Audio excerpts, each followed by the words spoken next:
admittedly, I've not been the biggest fan of Trigger. And this is a thing that I've always struggled with because I acknowledge that people love Trigger, but I've never been able to enjoy a series by Trigger, even though I really, really try. Now, I have liked certain series like Little Witch Academia, the original movie they did, but it wasn't until SSSS Gridman that I was like, wow, I finally found a Trigger show that I absolutely love. And it's because partly, yes, the style, the character designs, the story, and this really cool take that they had on the kaiju and everything. That was what I loved about it, and they had a really cool twist in it. So when I found they were doing another series, SSSS.Dynazenon, I admittedly was thinking, okay, maybe this might be the similar pedigree, and I can have this similar effect happen. So that's what I'm super excited about with this series coming into it.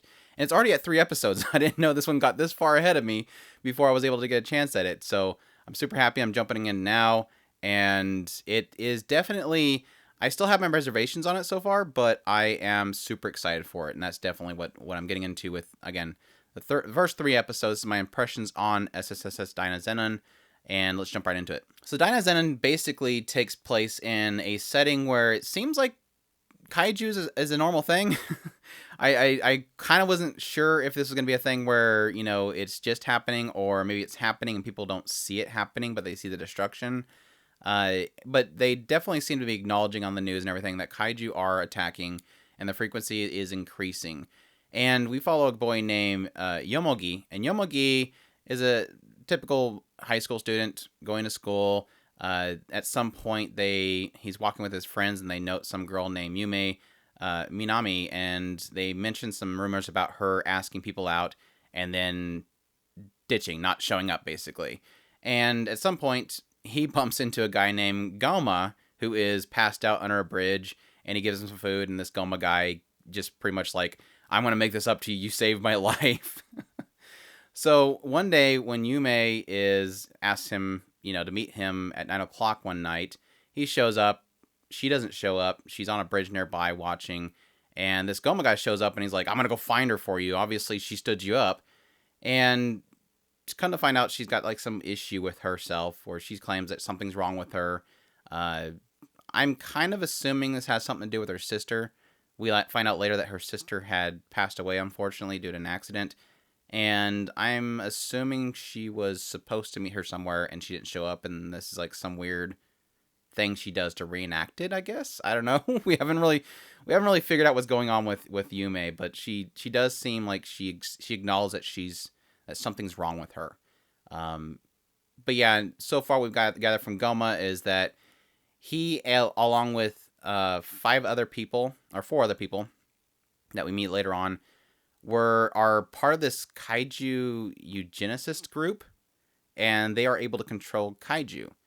And Goma specifically has broken away from the group. They were all apparently together 5,000 years ago. They all died, and then they were reborn in this age, and he broke off from them. Apparently, he does not like what the kaiju eugenicists are. He says they essentially do the bidding of the kaiju, even though they control them.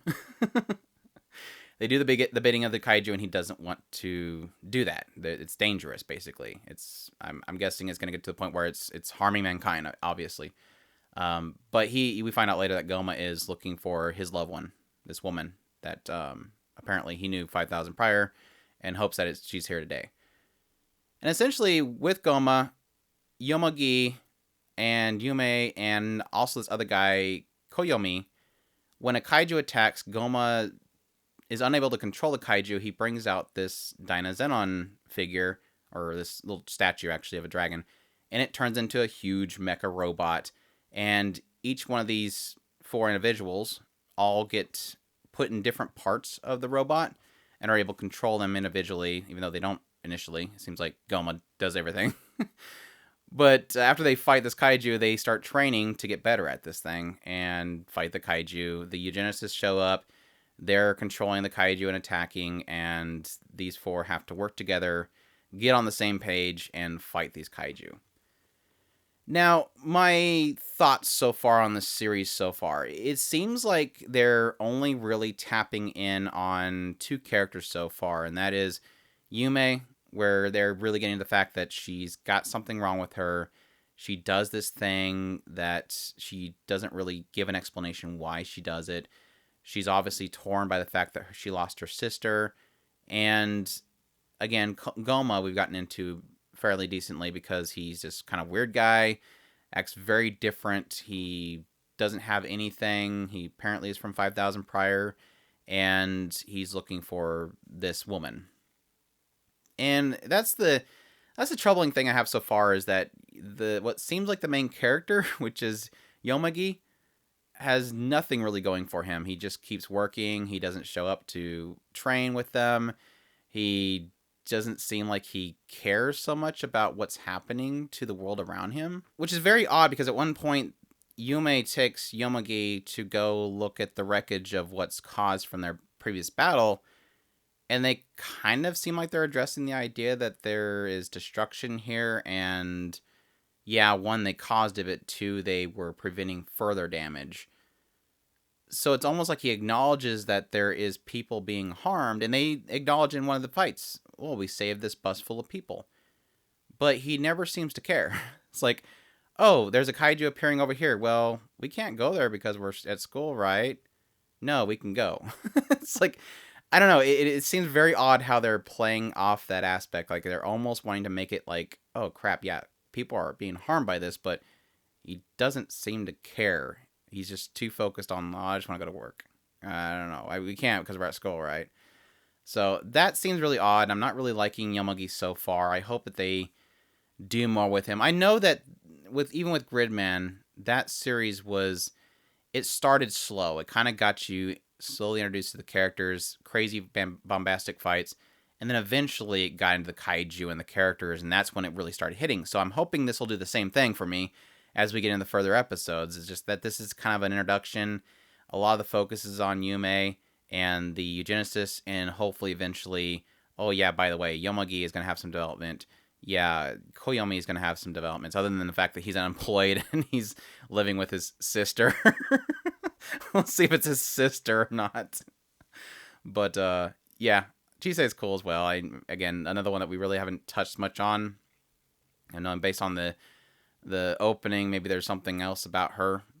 We'll see. Maybe she's the reincarnation of the woman that Goma is looking for. That's my crazy out of nowhere theory, but we'll see where it goes from here. I hope, again, I'm really basing a lot of my thoughts on what they did with the SSSS Gridman series and how they completely flipped the script and did some cool stuff with the kaiju, that I know they're going to do the same thing with this one. I have a lot of respect for their creative work, and I know they're going to do something fantastic. So I'm super excited for this series. I think it looks fantastic. Again, this is where...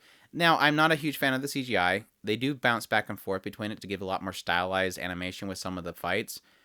But everything outside of that is absolutely incredible. I love the directorial work, the different shots that they have, just the really cool environments that they're kind of crafting.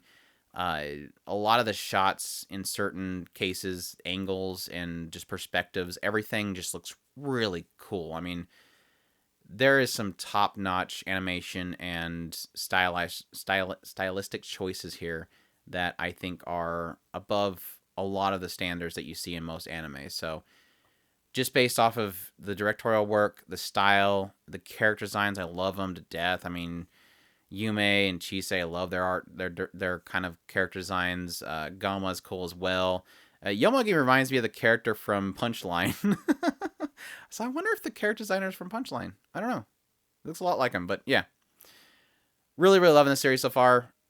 Really looking forward to more of it. The comedy's really solid too. I mean, just one great moment where they had the first time that Yomagi didn't show up to the training. He goes home after work and gets in the bath, and suddenly out of nowhere, just Goma shows up and opens the bathroom door, and he's just butt naked, and he's like, "What are you doing in here in my house?" And he just comes in and just jumps in the bath with him. Like, why didn't you show up? Yeah, the comedy's pretty spot on as well. It's not trying too hard, and there's not a whole bunch of it, but when it hits, it hits. So yeah, loving everything so far. Looking forward to more. Like I said, I just know they're gonna flip the script eventually, and I'm gonna love it to death. I'm hoping, and I'm hoping they'll do more with some of the characters. Like I said, some of the characters aren't really doing much, but yeah, looking forward to it, definitely. But yeah, that's my thoughts on SSS.Dynazenon. Definitely check that out. Again, I'm about 3 episodes in, looking forward to more. I'm probably going to end up doing weeklies on this one just because I again have a lot of hope that this is going to do the same thing that Gridman did for me, and I'm going to want to talk about it. So look forward to that. If you guys like my impressions on it, definitely leave a comment, leave a like. If you haven't already, please subscribe. I'm doing first impressions on all the series currently airing in spring 2021 season. And I hope you all enjoyed, and y'all take care.